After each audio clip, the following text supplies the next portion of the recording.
for private sector partnerships. We call on more private sector players to set up at the Riwa Special Economic Zone in areas of cotton ginning, edible oil processing, sweet potato pelleting, among other value chains. We request your government, Your Excellency, to support us with the horizontal infrastructure at the Riwa SCZ. Your Excellency, we are committed to education. We have built 241 classrooms under a program dubbed Dondoa Kaunda in the last 2 years.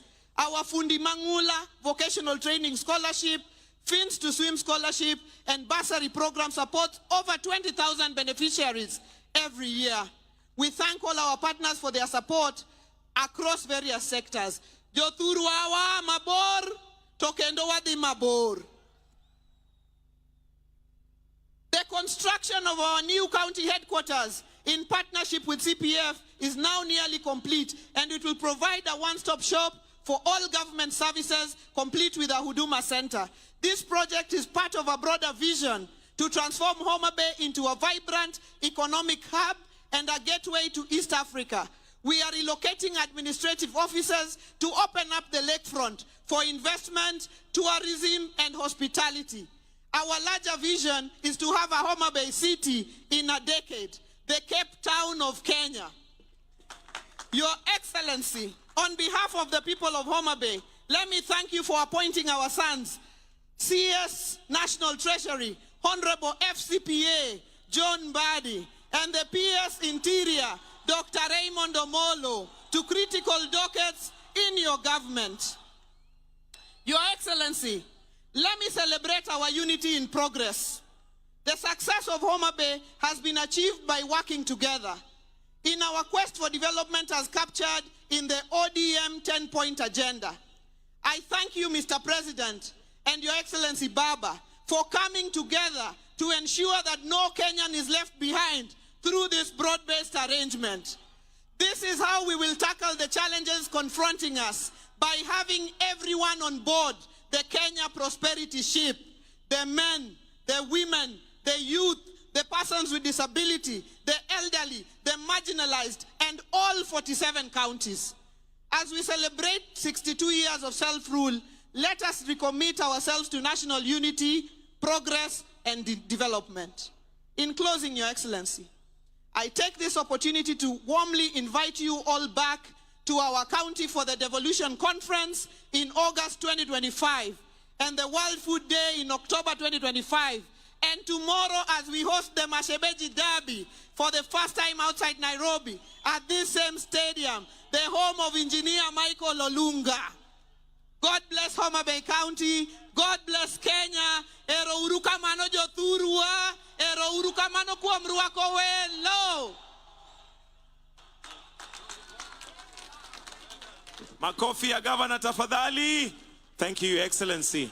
Your Excellency, sir, before Her Excellency invites the Deputy President, allow me to give PS Hinga a few minutes to give us an update on where we are with affordable housing. Tumpigie makofi PS Hinga akija kunena machache.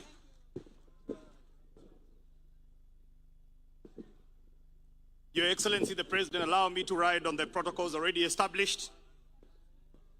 Mahatma Gandhi once said that nation's greatness is not defined by its economic power or military strength alone, but rather by how it treats its most vulnerable members.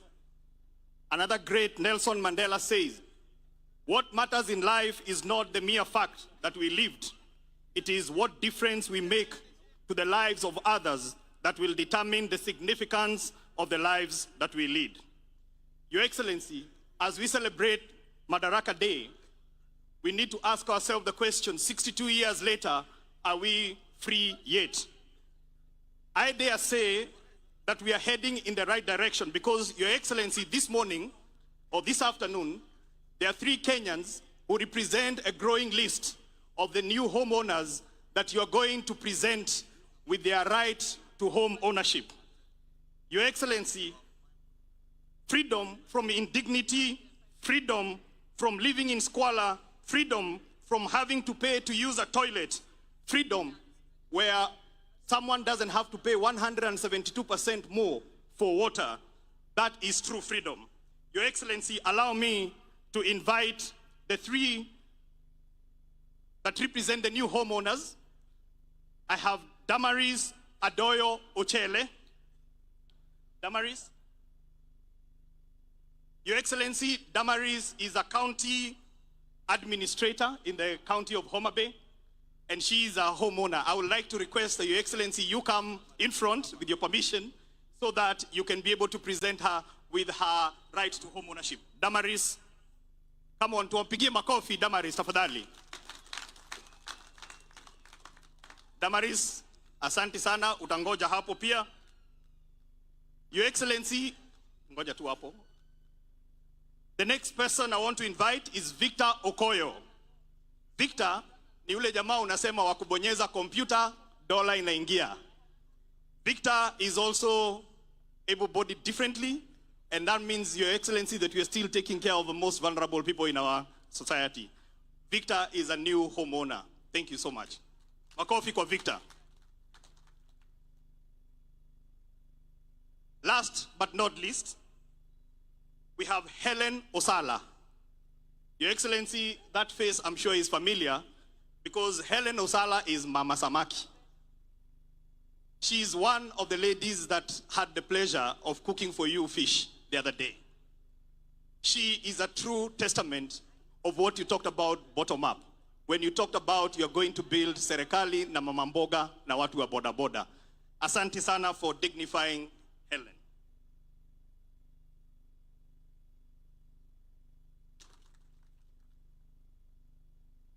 So I will ask them now to stand close to you, Your Excellency, so that they can take a photo. These are the three new homeowners that represent majority of the growing list of new homeowners. Your Excellency, we have changed the tune from Freedom is Coming Tomorrow to Freedom is Here. Let's celebrate Madaraka Day for majority of Kenyans who are new homeowners. Thank you. God bless this great country.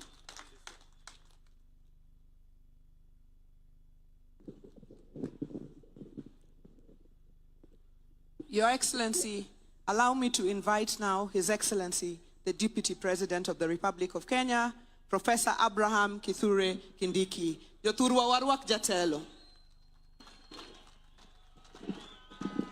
Mheshimiwa Rais, allow me to ride on the protocols which have already been laid out.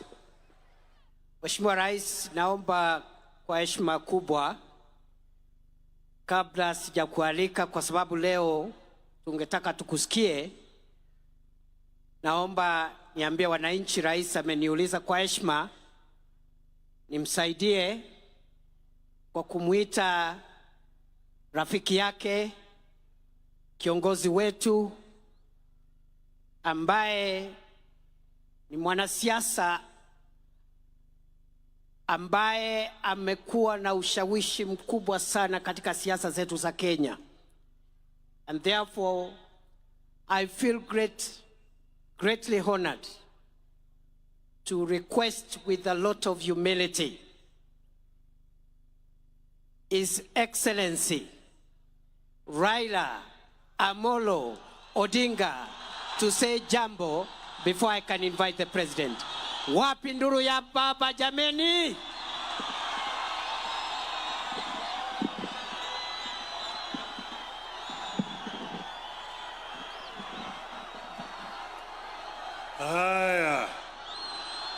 Haya. Your Excellency, President William Samoei Ruto, Your Excellency, President Natasha Musa of Slovenia, the diplomats who are here, distinguished guests, ladies and gentlemen, hamjambo, hamjambo, Jothurwa, Umor, Will, Ushiek. It is an honor, Your Excellency, to be allowed to greet these people today. This, as the governor has said, is a great day for the Homa Bay County. But more importantly, Your Excellency, it is a testament that devolution works and can work if it is empowered. Your Excellency, 62 years ago, the founding fathers of our nation, after a very long struggle for independence, attained internal self-government on this day. And that's the day when Pimas now had a hope that eventually the country was going to be independent. They went on further to coin the Kenyan dream in our national anthem. You'll find it in several stanzas of our national anthem. The first one which says, Lord, bless this land of ours. Justice be our shield and defender. May we dwell in liberty, peace and liberty, and plenty be found within our borders. That meant that first, they want us to live in peace. And peace is just not the absence of war. Peace means that somebody has also got food to eat.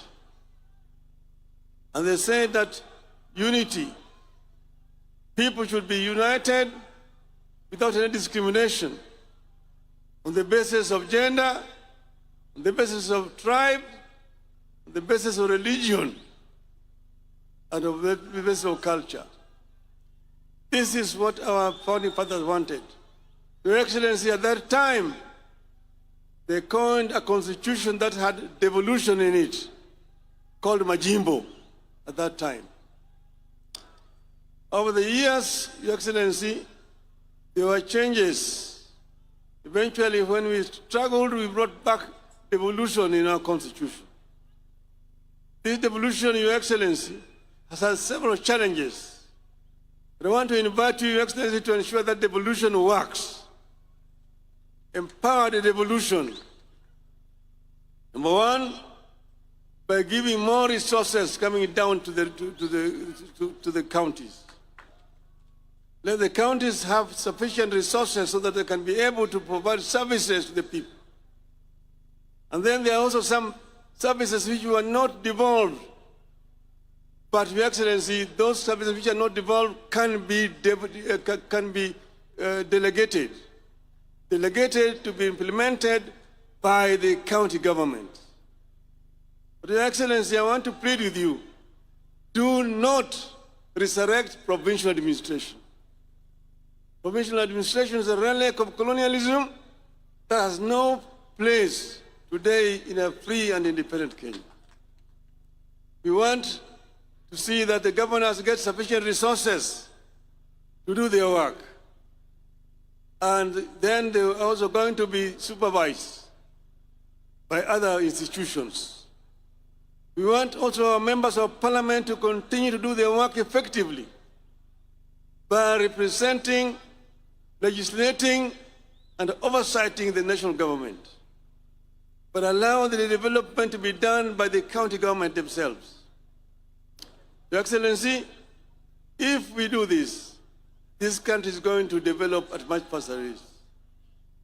That is why I would like to here today on the National Day appeal to Parliament to implement what we had put in our agreement, that 450 billion shillings be allocated to counties in this coming budget.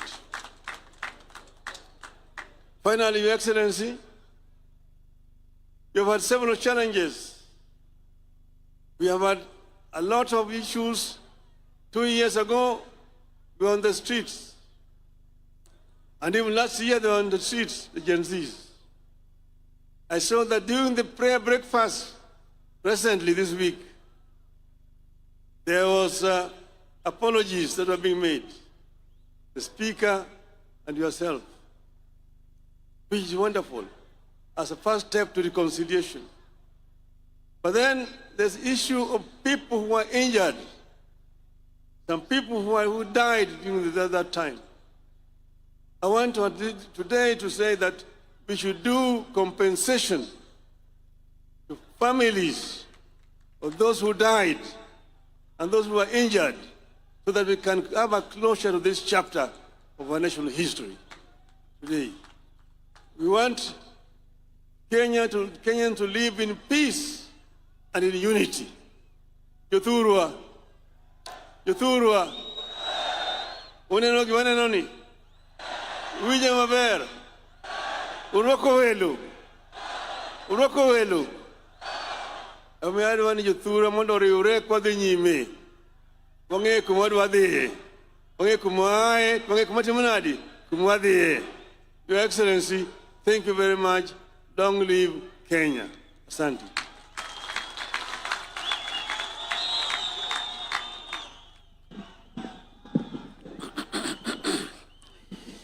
Your Excellency, before I invite you, allow me just to say this in a minute, that this generation owes the generation that fought for the political freedom of Kenya, the debt of fighting for the economic freedom of our country. As you lead us, Your Excellency, I am satisfied that we are on a course of paying the historical debt of our forefathers who fought for the freedom of Kenyans to govern their own affairs and to rule themselves. We are paying that debt by ensuring we also provide economic freedom to Kenya and its people. Number two, Your Excellency, in that journey, I am equally persuaded that we as a country, and with you as our leader, we are also creating a more inclusive Kenya. From an economic standpoint, for a long time, the investments of national resources, especially in supporting the value chains from where the majority of our people derive their income, those resources have sometimes forgotten certain sectors. I am glad, under your administration, Your Excellency, we are spending more money, not only to strengthen the traditional value chains in tea and coffee and all the other important crops grown in our country, not just in livestock development, but we are also spending enough resources to provide support to fisher folk and make sure our country maximizes from our blue economy resources. Finally, Your Excellency, as we live and travel this journey, it is also clear on us that between yourself and His Excellency Raila Odinga, you are speaking to our nation so that we can forge closer ties among ourselves as citizens of Kenya, reduce barriers brought about by politics, ethnicity, religion. And going forward, Your Excellency, we look forward to your partnership, yourself and His Excellency Raila Odinga, and the rest of us who are fortunate to be in leadership positions, to build a more united Kenya, a more inclusive Kenya, where one's place of birth, religion, ethnicity doesn't have to count. Rather, their merit and what they bring on board in the contribution of our national development is what matters. I want to appeal that we also bring on board all generations, so that the younger people, the older people, the children, and even the generations to come, we all find ourselves in that one ecosystem, because we all belong to this country. No generation is superior to the other. The older people have a role to play. The younger people have a role to play. Our children have a role to play. Even the unborn, when they arrive in the world through Kenya, they will have a role to play. Nakushukuru Mheshimiwa Rais, na mimi nataka nikuambie nitaendelea kusaidia vile unajaribu kuunganisha Kenya. Nimshukuru mzee wetu Mheshimiwa Raila Odinga, ambaye ni kiongozi amesukuma siasa ya Kenya kwa muda mrefu, before some of us even arrived in the scene. But he is courageous enough, patient enough, all the time to consider Kenya greater than each one of us. Na kwa hayo mengi, Mheshimiwa Rais, allow me, fellow Kenyans, that we be upstanding as we invite President William Ruto to come and address us. Wapi shangwe na vigelegele jameni? Asanteni sana. Welcome, Mr. President.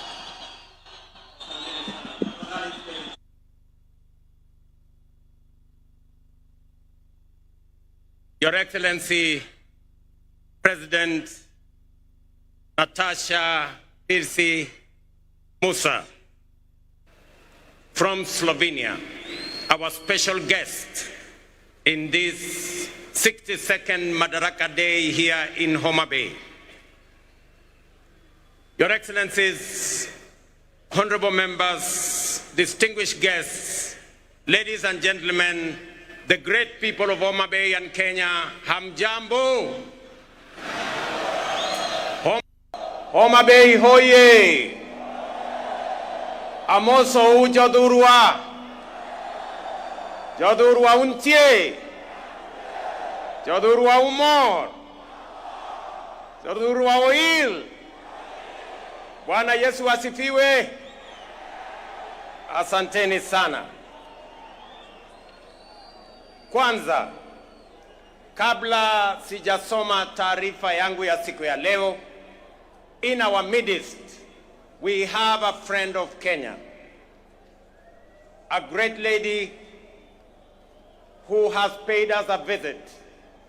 When I invited her to come, she was gracious to consider time to come and fellowship with us. And more importantly, she agreed to be a special guest on this Madaraka Day in Homa Bay. Your Excellency, Madam President, we honor you. We are grateful for your consideration and for coming to be in our midst. And the people of Kenya, represented by the people here, welcome you to Kenya. And as a special guest, let me allow you to make your statement.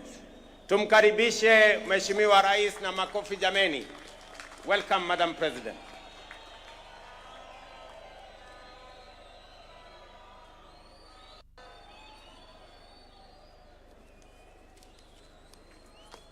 Hello, everybody. Dear Mr. President, distinguished guests, and above all, people of Kenya, I stand here before you, deeply honored by the privilege that Kenya, a proud and powerful nation of the African continent, has bestowed upon me to address the Kenyan people on behalf of the people of Slovenia. I stand before you, humbled yet proud of how warmly Slovenia has been received and of our shared desire to see the cooperation between our two countries flourish. The Kenyan people wrote a pivotal chapter in history. Madaraka Day, the day Kenya gained the freedom of self-government, marked the day Kenya finally secured Madaraka Day, the day Kenya gained the freedom of self-government, marked the day Kenya finally secured the right to shape its future. An arduous journey came to an end. The days when foreign settlers drove the Kenyan population from fertile land and forced them into poorly paid labor are long gone, but they will never be forgotten. For the struggle for the independence was anything but easy, and it came at a heavy cost. Of course, the Kenyan people know only too well that history is not just about facts. It is also about preserving and developing the fundamental values that ensure the survival of a nation. Values that strengthen its identity and, above all, its unity. Jomo Kenyatta, the man who led Kenya to independence, recognized this. He also knew that Kenya's unity alone would not be enough to secure a bright future of Africa.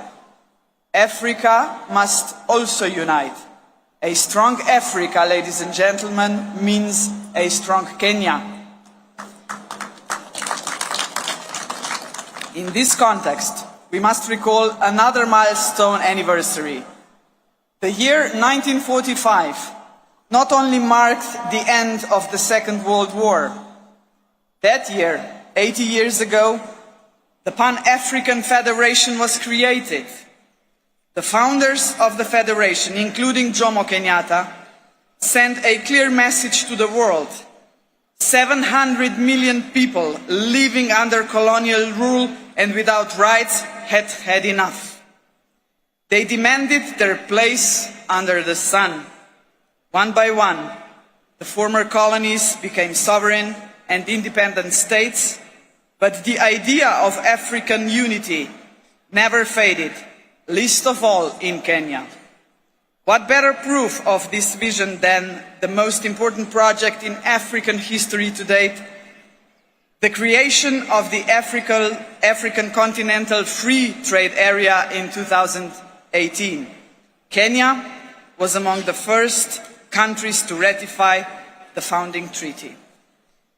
Mr. President, ladies and gentlemen, the lessons of the past shape our vision of the future. In the 1960s, the world experienced a wave of decolonization. Yet in many ways, colonialism, and if I may say so, a condescending attitude towards the newly independent states did not just cease to exist, but there was a way to build self-confidence and assert oneself on the world stage. My generation, ladies and gentlemen, grew up in former Yugoslavia. We still remember the non-aligned movement of the Cold War era, a large and respected group of countries, including Kenya, that defied the interests of the superpowers and former colonial powers. That spirit of non-alignment was vital then, and it remains relevant today. We live in a world where both old and emerging powers are yet again shaping the world before our eyes. All the rest of us, the smaller countries, must not just passively observe these developments. We must ask ourselves, what about us? Are we ready to raise our voices? And Mr. President, we are ready. Both our countries are preparing for the future, and we have chosen the right path. Sustainable economic growth, protection of rich biodiversity, a strong will to keep pace with rapid scientific development, a commitment to multilateralism, to international cooperation and tackling common problems. These are the values that unite us. As you know, Slovenia is currently serving as a non-permanent member of the United Nations Security Council. Our diplomats take their role seriously and responsibly. They speak out whenever injustice is done to people all over the world, whenever innocent lives are lost. Kenya, too, brings a rich, in many ways unparalleled experience in multilateralism. The international importance of the country is reflected in the fact that several United Nations agencies are based here. Both our countries believe in multilateralism because peace, justice and prosperity should not be the privilege of some at the expense of others. We are, after all, an international community, and in a community we look out for one another. And in a community, solidarity matters. In a community, cooperation must be our goal, not selfishness. In a community, peaceful settlement of disputes, not wars, must be the norm. Only such a united community will be capable of confronting the world's most urgent challenges, such as poverty and climate change, lack of access to basic needs and social exclusion. This is why we should be proud that there are several projects in which Kenya and Slovenia are working together to support each other in tackling this kind of challenges. Dear Mr. President, dear people of Kenya, the Slovenian people celebrate Madaraka Day with you. We are a young country, but we too have our own story of struggle for independence. We celebrate with you because we are both proud and confident nations, nations that revere the past yet look firmly to the future. We must not be discouraged by the troubled world in which we live. We should look for opportunities that lead to a strong economy, scientific progress, innovation and environmental protection. Unity and determination have brought us this far. They will take us even further. As late Kenyan and African literature giant Ngugi wa Thiong'o had said in his Dreams in a Time of War, believe in yourself is more important than endless worries of what others think of you. Value yourself and others will value you. Validation is best that comes from within. Happy Madaraka Day. Asante sana.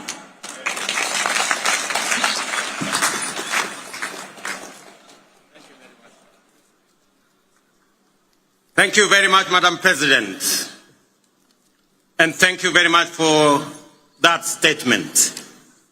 Ladies and gentlemen, it gives me immense joy to be back in this county of limitless potential, Homa Bay. It has been 62 eventful years since we took this historic step towards full independence through our hard work, determination and self-belief.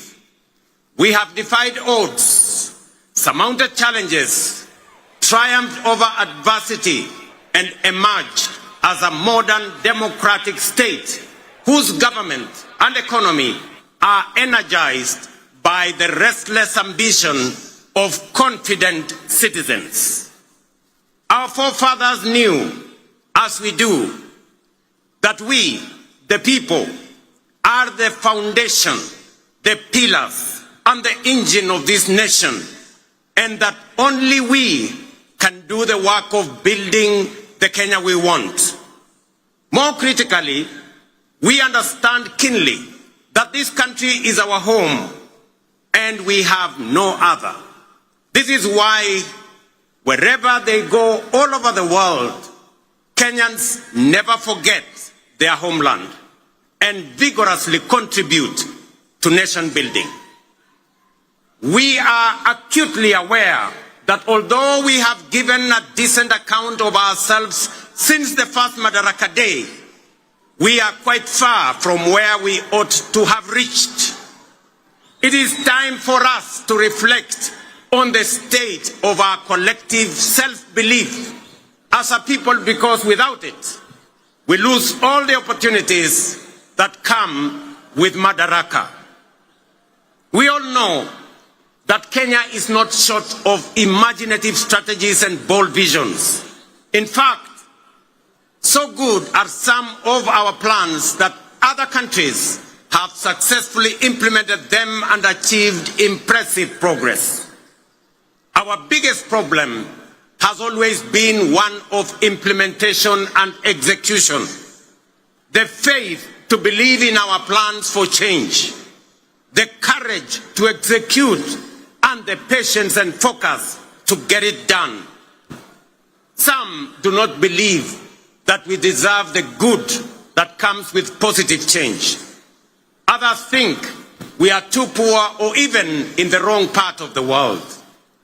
Yet still, others do not want to see changes that benefit ordinary people or make life better for everyone. Today, ladies and gentlemen, I want to persuade the doubters that no one else is going to bring change except us, and that the only way to build the Kenya we want is by embracing change, however uncomfortable it may seem at first, and that we must possess the self-belief individually and collectively to approach our tasks boldly, confidently, and with determination in order to deliver new, more and better, sooner rather than later. Ladies and gentlemen, over 2.5 years ago, we embarked on an ambitious journey of national renewal powered by the bottom-up economic transformation agenda and rooted in the will and sovereign consent of the people of Kenya. Bottom-up is not just a mere slogan. Today, it is a lived reality for millions of Kenyans, transforming lives and reshaping destinies across the country day by day. This agenda is the expression of a deeper yearning among Kenyans to take control of their own fate and break free from a long history of hopelessness, dependence, and exclusion.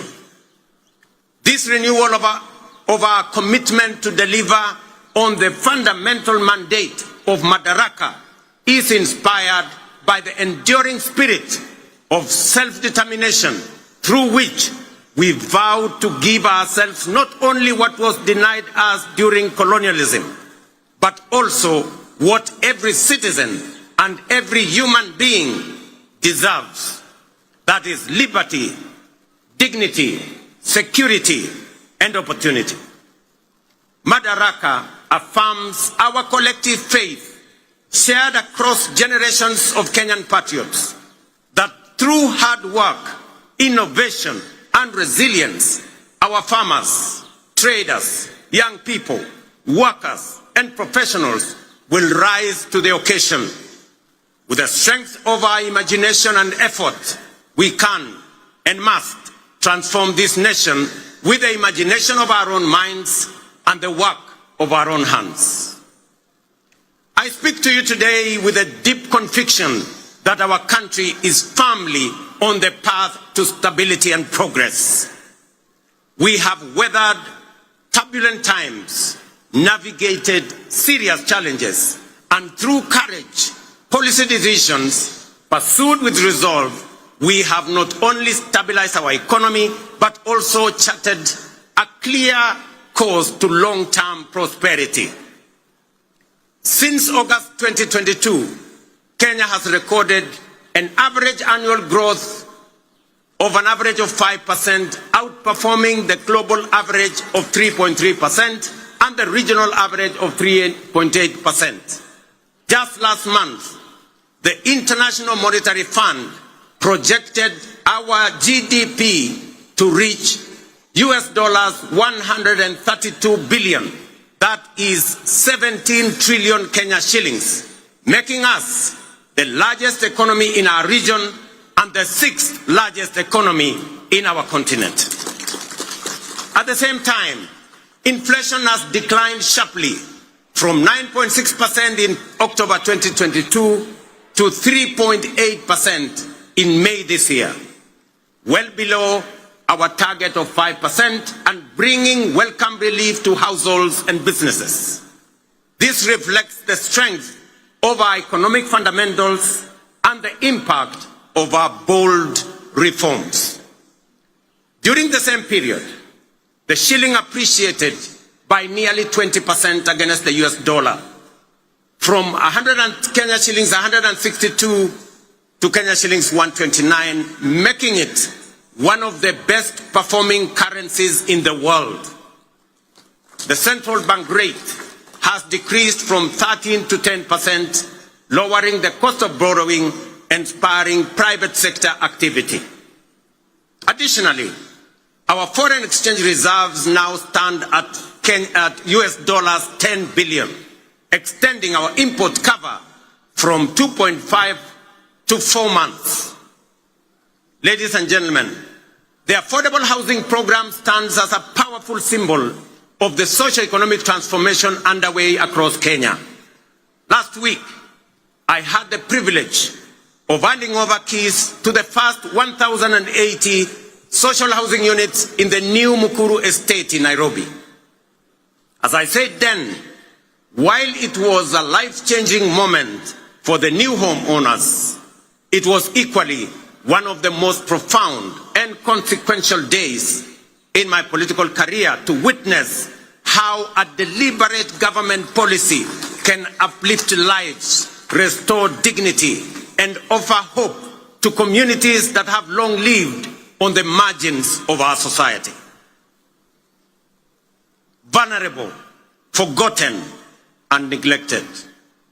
It also marked a proud milestone for Kenya and demonstrated that ambitious national programs can be successfully implemented to deliver tangible benefits to ordinary citizens and fundamentally reshape our understanding of meaningful change.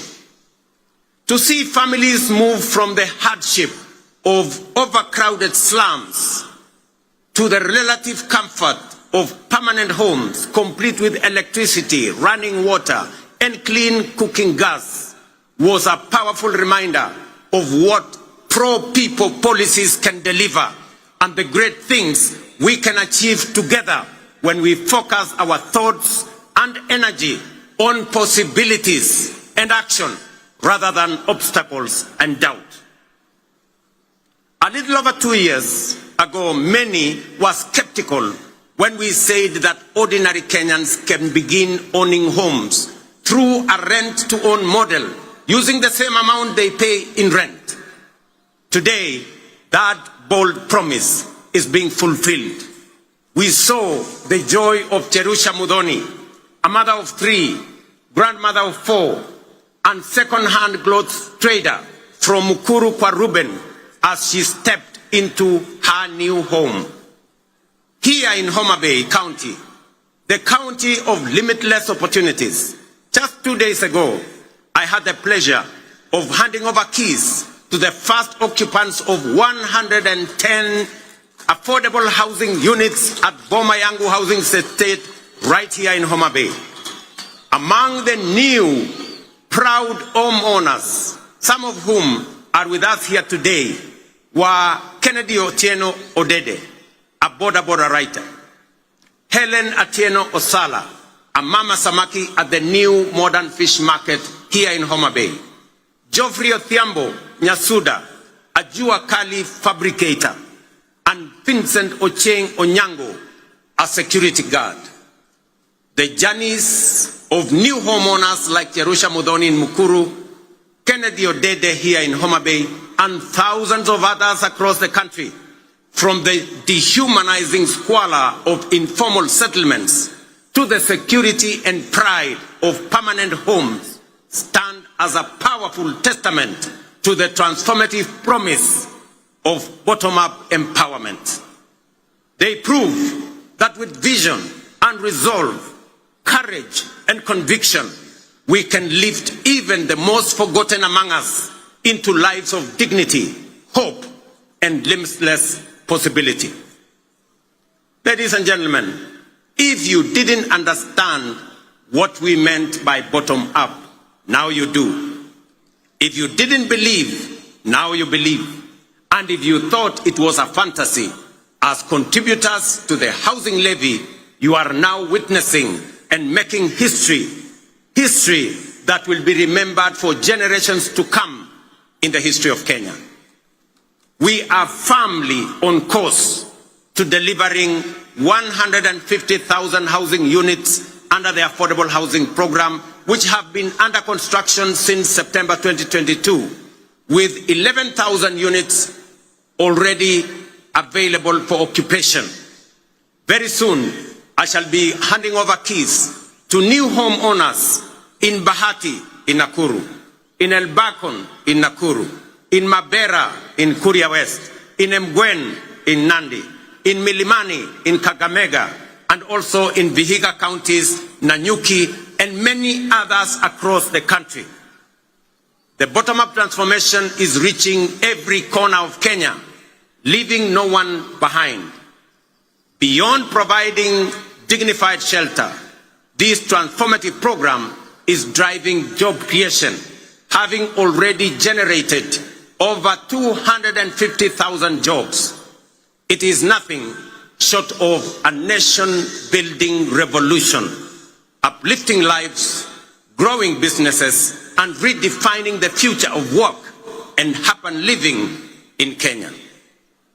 Fellow Kenyans, in recognition and appreciation of the sacrifice made by patriotic Kenyans through their contributions to the housing levy, I am pleased to announce today that we shall be proposing to Parliament a reform to the law that will allow any contributor to access an affordable home loan of up to 5 million shillings at a single-digit interest rate, applicable towards any housing unit in the market. This facility will also enable contributors to offset existing mortgages, offering greater flexibility in their housing journey and allowing many to significantly ease their home financing costs. These reforms will ensure that every shilling contributed to the housing levy works for the contributor, whether through access to affordable housing, home loans, or mortgage relief. Ladies and gentlemen, word is beginning to get out throughout the nation that SHA is working, by which citizens mean that the transition challenges and teething problems are now behind us, and universal health coverage is now serving Kenyans and leaving no one behind.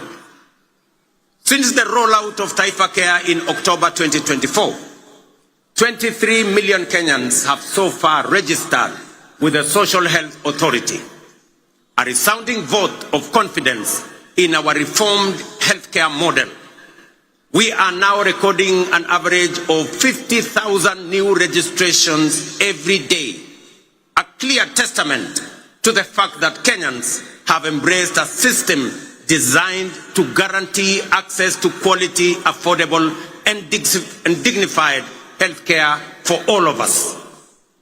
In just 8 months, SHA has disbursed Kenya shillings 43 billion in claims to facilities, with 4.5 million Kenyans having received treatment fully covered by SHA since its inception.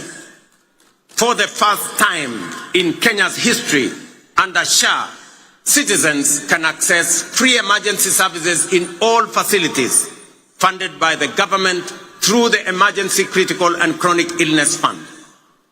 This groundbreaking reform is eliminating the burden of mandatory deposits demanded by hospitals, especially during emergencies. To sustain this momentum, the government has allocated sufficient resources to fully fund primary health care services. Every registered Kenyan can now access care in public and SHA-contracted facilities at no cost. Taifa Care is universal in both word and deed. These healthcare services deliver transformation goes beyond the magnitude of numbers or of new beneficiaries to real impact on citizens. SHA is settling payments promptly, ensuring that no Kenyan is turned away due to lack of funds. Additionally, to expand access to comprehensive inpatient care, the Social Health Authority is prioritizing the enrollment of all Kenyans with a particular focus on those in the informal sector, many of whom were previously excluded under the now defunct National Health Insurance Fund.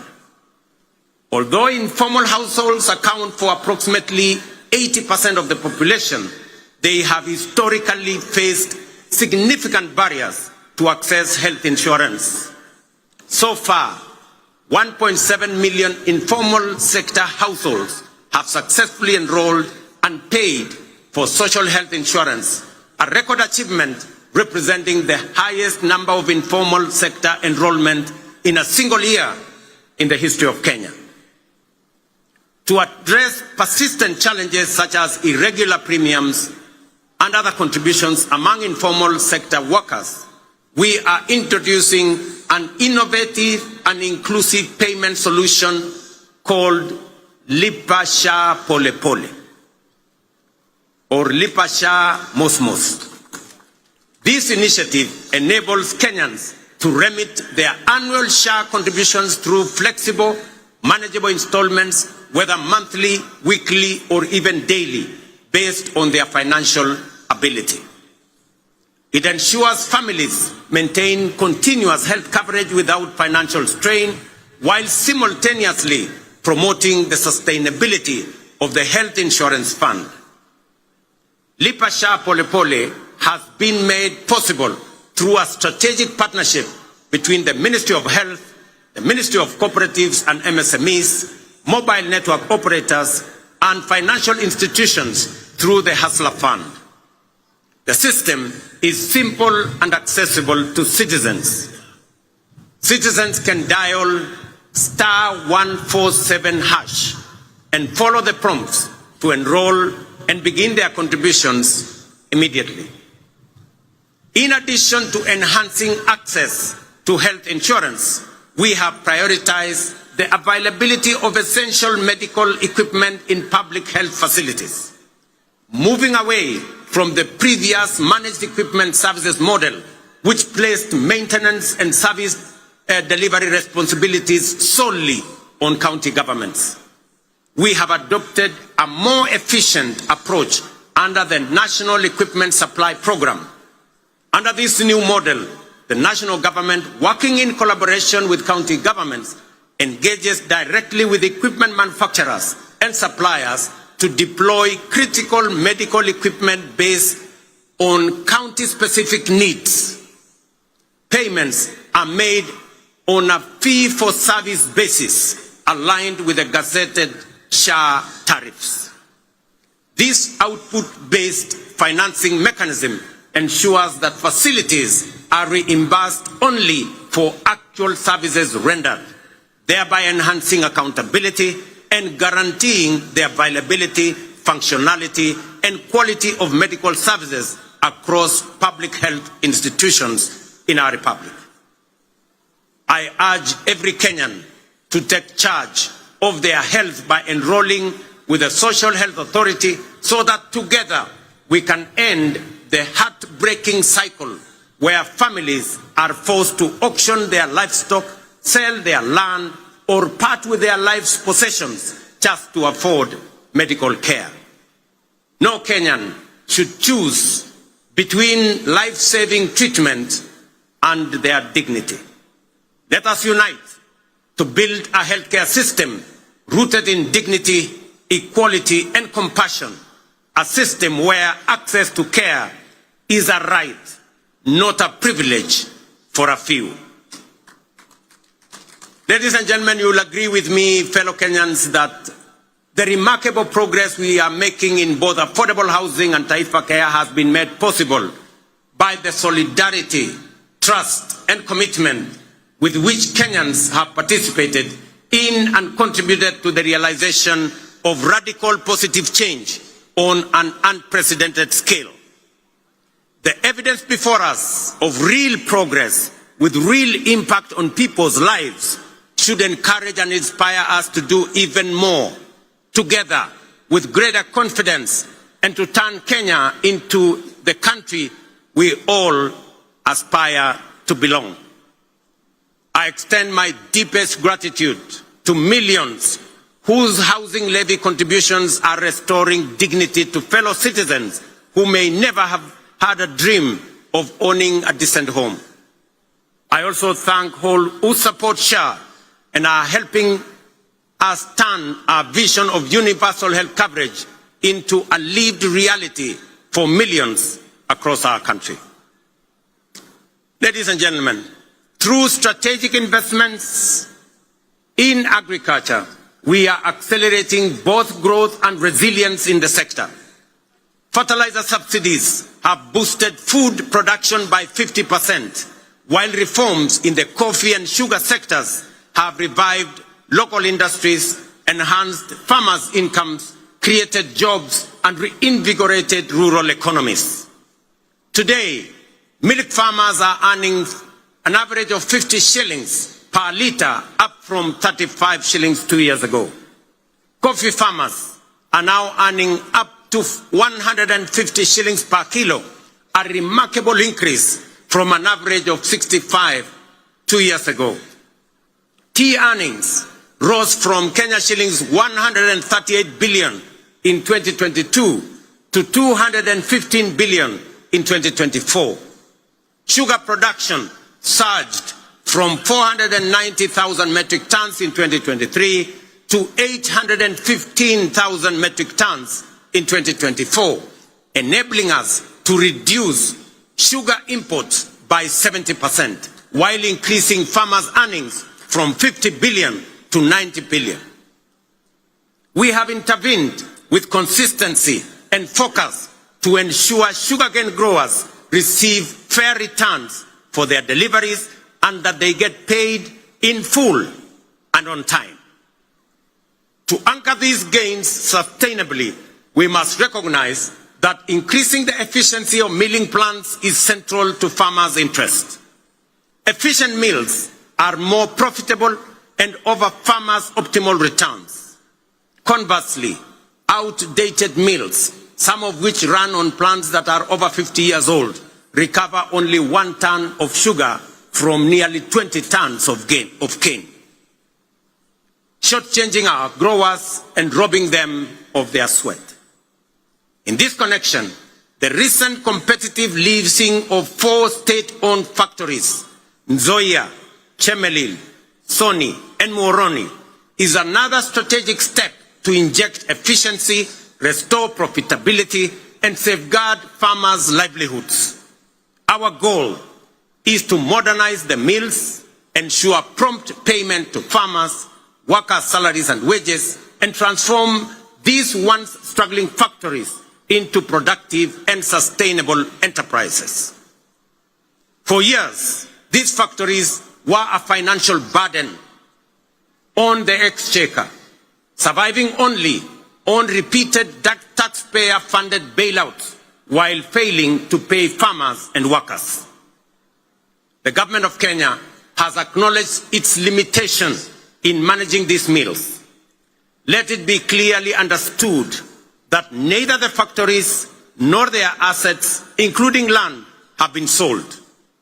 They remain public property, leased under strict terms to private sector players to deliver shared value and revive the industry for the benefit of farmers, workers, communities, the sector, and the nation. As we dedicate our efforts to nation building, we are also preparing Kenya to thrive in an increasingly competitive, complex future. This requires equipping our learners with the knowledge, skills, and mindset necessary to seize opportunities and contribute meaningfully to national development. Guided by bold recommendations from the Presidential Working Party on Education Reform, we are undertaking the most transformational shift of our education system in over 6 decades. We have successfully transitioned to a competence-based education system, moving away from rote learning towards a dynamic, skills-based approach aligned with the 21st century needs and our socio-economic goals. Our next priority is to ensure every school has infrastructure and equipment needed to support both learners and teachers. To support this transition, and respond to the needs of our growing population, we have undertaken the largest teacher recruitment drive since independence, employing 76,000 new teachers over a period of 2 years, and are on course on additional 24,000 teachers by January next year. We also have built more than 23,000 additional classrooms, easing pressure on existing infrastructure and shielding teachers and learners from the burden of overcrowded classrooms. At the tertiary level, we have revolutionized education financing through a new student-centered funding model that ensures the sustainability of our TVETs and universities while expanding access for learners. Today, students from poor families get up to 90% of government scholarships, with parents paying only a nominal fee. In recognition of the transformative power of technical and vocational education and training, in tackling pressing socioeconomic challenges such as youth unemployment, skills gaps, and poverty, the government is aggressively scaling up investment in technical training.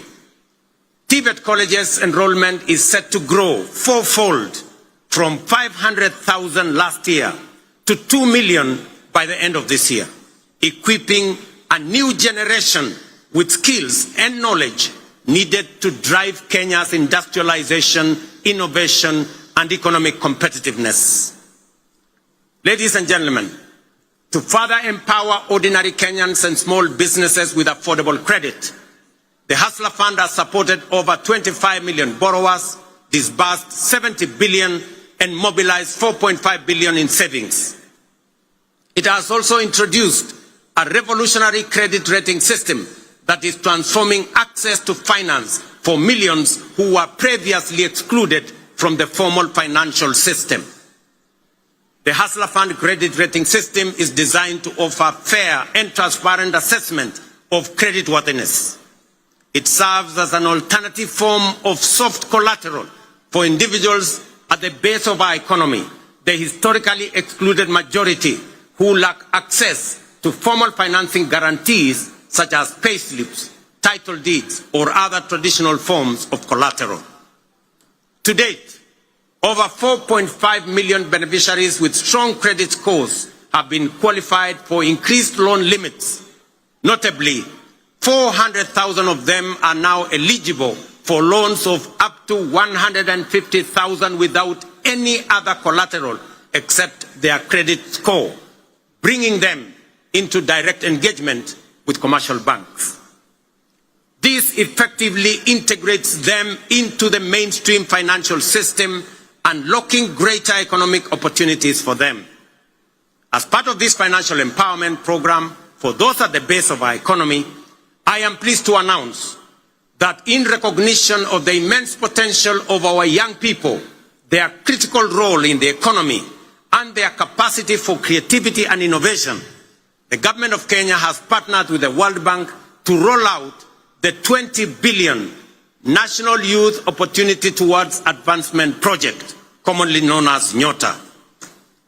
This initiative aims to empower over 800,000 young people aged between the ages of 18 and 29 years, and up to 35 years for those with disabilities, by enhancing their employability through skills, training, on-the-job experience, recognition of prior learning, and entrepreneurial development, and the promotion of a savings culture.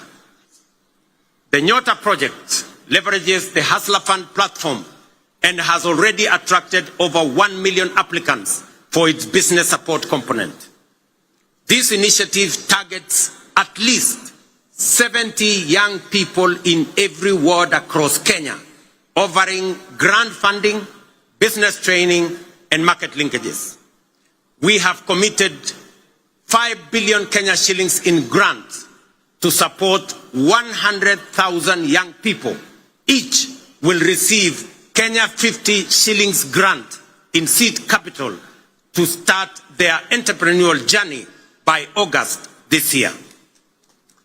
I am equally pleased to report to the nation that effective this week, we will commence the nationwide rollout of Climate Works, a bold and ambitious initiative aimed at engaging over 110,000 young people across the 47 counties in meaningful work that strengthens their nation's resilience, beginning with informal settlements.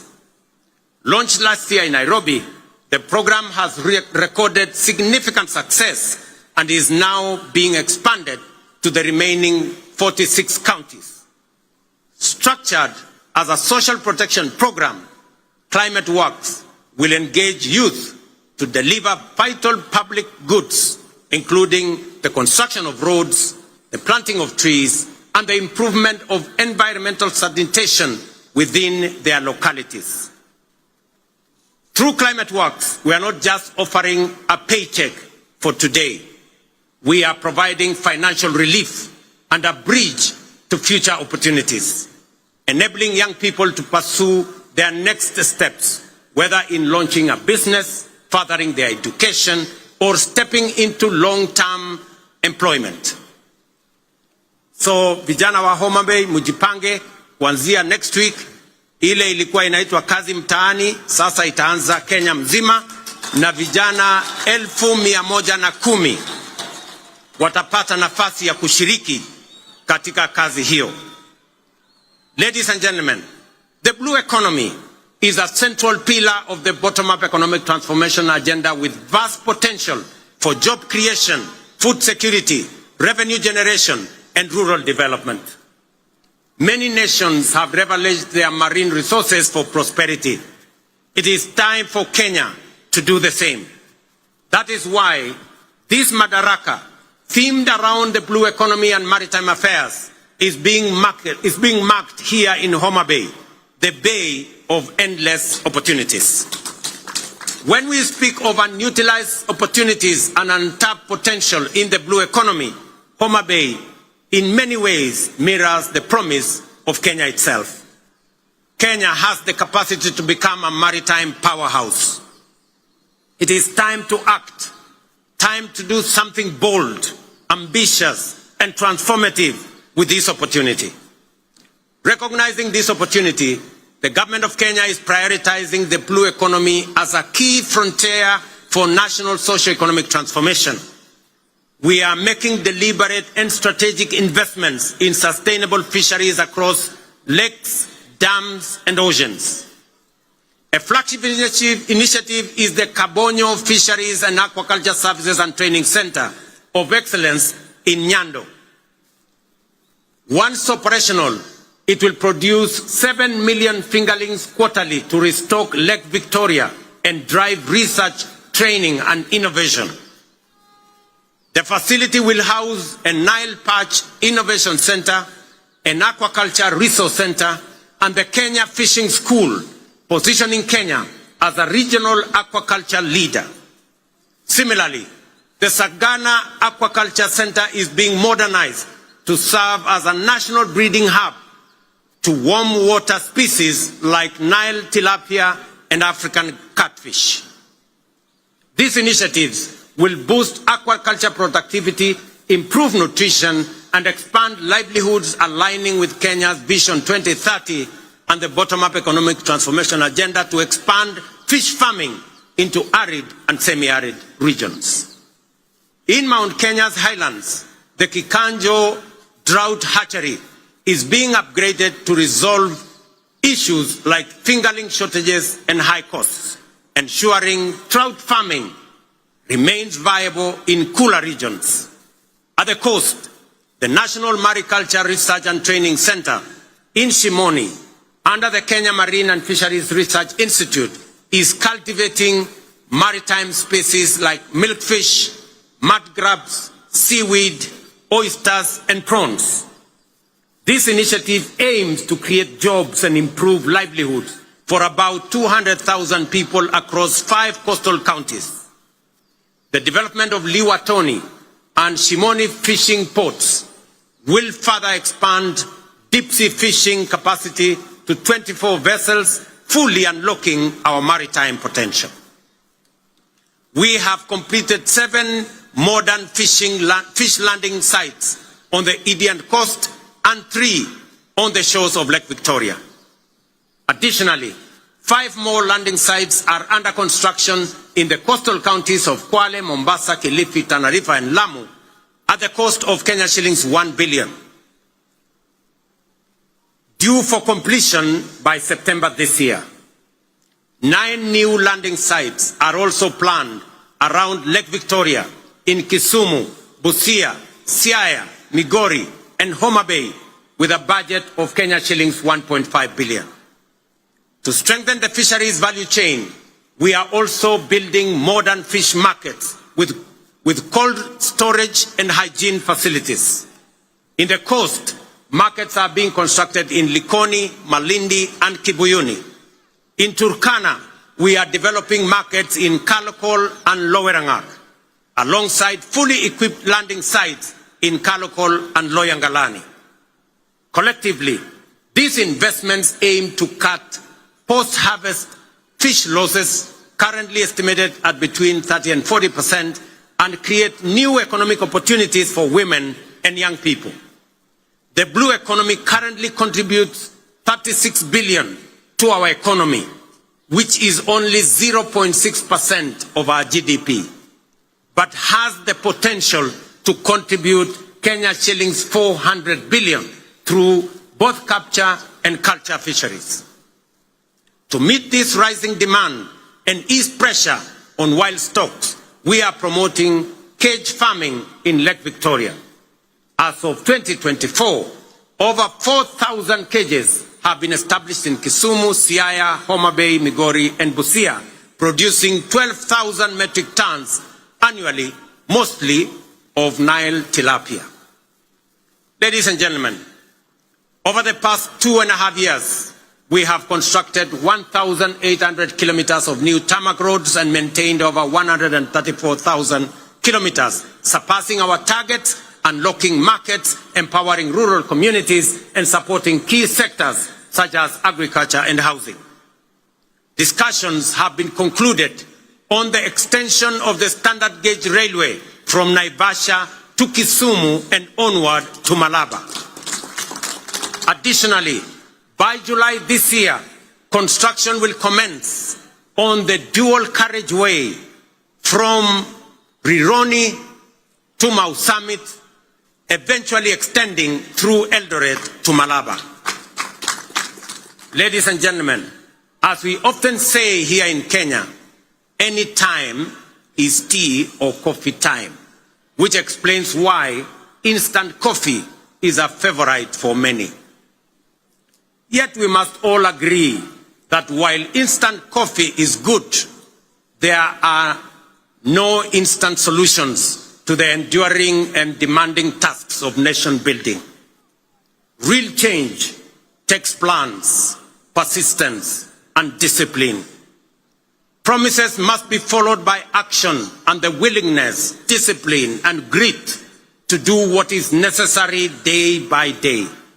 Above all, we must overcome the fear of change, knowing that today's world demands courage, conviction, and bold leadership. The transformation underway throughout our country is real and considerable. Profound change is taking place before our eyes. Our children are getting quality education and relevant education. By January next year, we will have employed 100,000 teachers, the highest number in our nation's history, to help build the workforce of the future. Roads are connecting communities. Electricity is reaching every village. Dignified homes are rising across counties. Farmers are feeding the nation. Millions now access quality health care without barriers. Border riders are getting affordable credit, and Mama Mboga are thriving in modern markets nationwide. This is bottom-up economic transformation in action. No longer a distant dream, but a lived reality for millions of hard-working Kenyans whose dreams are now within reach. We must sustain this momentum to make up for lost time and create opportunities for millions still yearning for a chance. We must remain steadfast in our belief in Kenya's potential and in our ability to realize our dreams. Let us never become a nation that stopped believing, nor a people who only dreamed but were too afraid to act. Let us move forward with the same spirit, honoring the vision of our founding fathers. Their dream was not just self-rule, but a nation where every Kenyan from every corner can dream freely, strive equally, and achieve their potential. Today, we renew that promise to leave no one behind and build a Kenya where hope and opportunity are a right for all. Jameni, munikubalie nimalizie hapo nikiwaambia ndugu zangu wa Homa Bay, asanteni sana kwa kutukaribisha Homa Bay. Tunawaheshimu, tunawapenda, na mimi nataka niwahakikishie safari hii tutatembea kwa pamoja. Nataka nimshukuru ndugu yangu mkubwa Mheshimiwa Raila Odinga aka Baba kwa kuunganisha pamoja na mimi taifa letu la Kenya.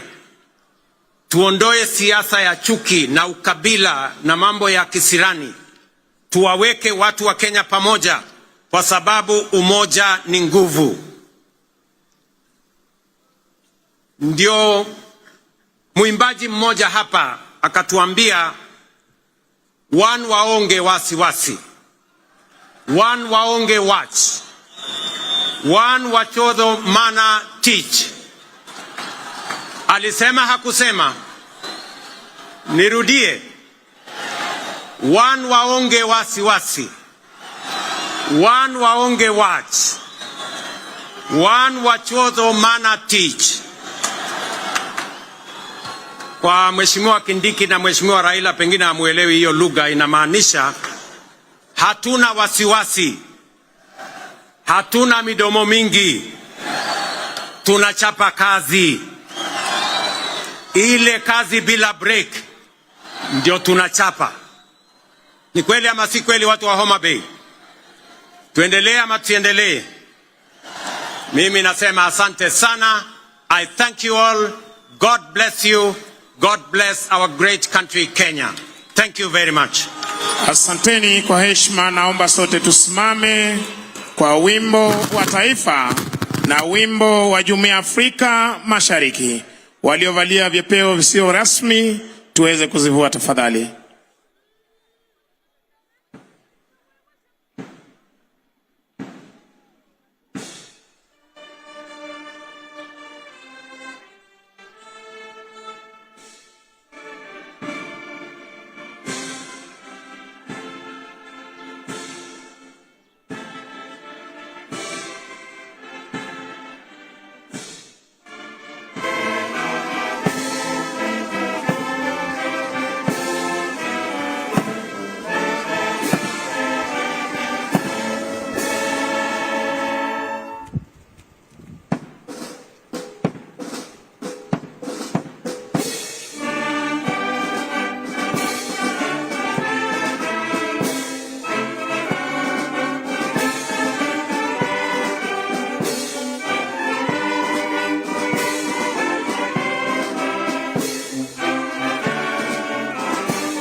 Asanteni kwa heshima. Naomba tuweze kutulia ili mwenzetu aweze kutupa itifaki ya kufumukana mahali hapa. Kwa ruhusa yako Mheshimiwa Rais, niombe viongozi wabaki wametulia kwenye jukwaa rasmi ili niweze kutangaza itifaki ya kuondoka. Niwaombe pia wananchi, tafadhali kwa heshima tusalie mahala tulipo hadi viongozi wetu watakapoondoka. Niombe kutangaza kuondoka uwanjani kwa Rais wa Jamhuri ya Kenya, Daktari William Samoei Ruto.